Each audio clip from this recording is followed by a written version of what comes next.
Bonjour à tous. Sur RMC Découverte, concernant les émissions en français consacrées à l'automobile, on a le choix entre la beaufitude totale de Top Gear, qui ne marche d'ailleurs pas très bien, la beaufitude moyenne et les mensonges permanents présents dans Wheeler Dealer, les mensonges assez présents et la voix off insupportable de Vintage Mécanique, et trois autres émissions qui n'ont rien d'extraordinaire comme Enchères Mécaniques, mais comme au pays des aveugles, le bornier roi, on les trouve quand même pas mal.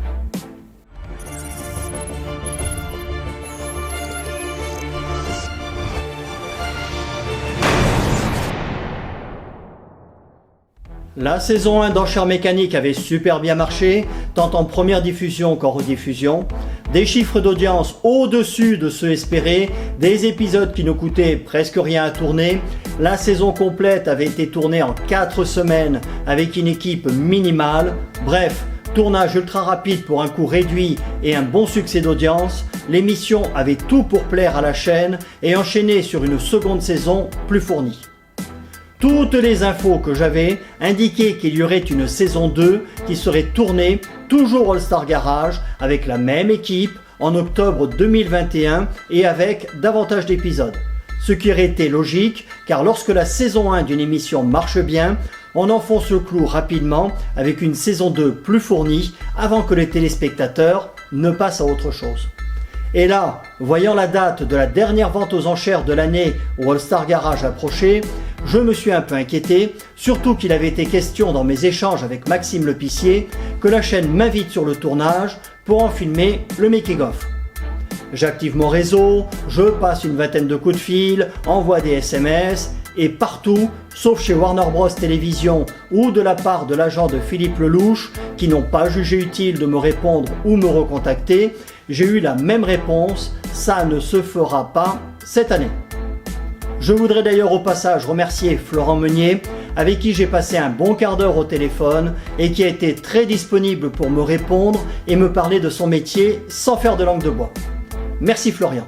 Alors, tout le monde est prêt et disponible, on semble juste attendre le feu vert de la part de RMC Découverte, ce qui pourrait, sous toute réserve, confirmer ce que je vous disais dans ma dernière vidéo consacrée à cette émission, à savoir qu'il y aurait une discussion budgétaire en cours et qu'il ne serait toujours pas arrivé à un accord.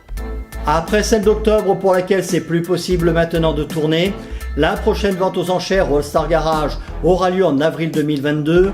On peut espérer que d'ici là, ils auront trouvé un accord, car elle a peut-être besoin de quelques réglages, mais sur le fond, c'est une bonne émission qui ne nous ment pas, car on assiste à une vraie vente aux enchères, que la partie mécanique est intéressante sans être trop pesante, et que les vendeurs que l'on voit à l'écran sont bien les vrais propriétaires des autos présentées, ce qui nous change agréablement des multiples mensonges et magouilles que l'on veut nous faire passer pour des vérités dans Wheeler Dealer ou Vintage Mécanique.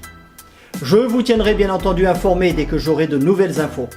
Dans la prochaine vidéo, on parlera des voitures chinoises qui arrivent sur le marché européen avec un mode de diffusion atypique et un peu léger à mon avis, un réseau d'entretien qui fait se poser pas mal de questions, une technologie que l'on étudiera et une valeur de revente assez incertaine.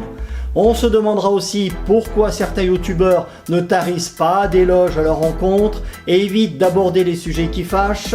Sont-ils vraiment naïfs? Ou bien y a-t-il eu quelques petites enveloppes discrètement glissées sous la table? On en parlera dans la prochaine vidéo.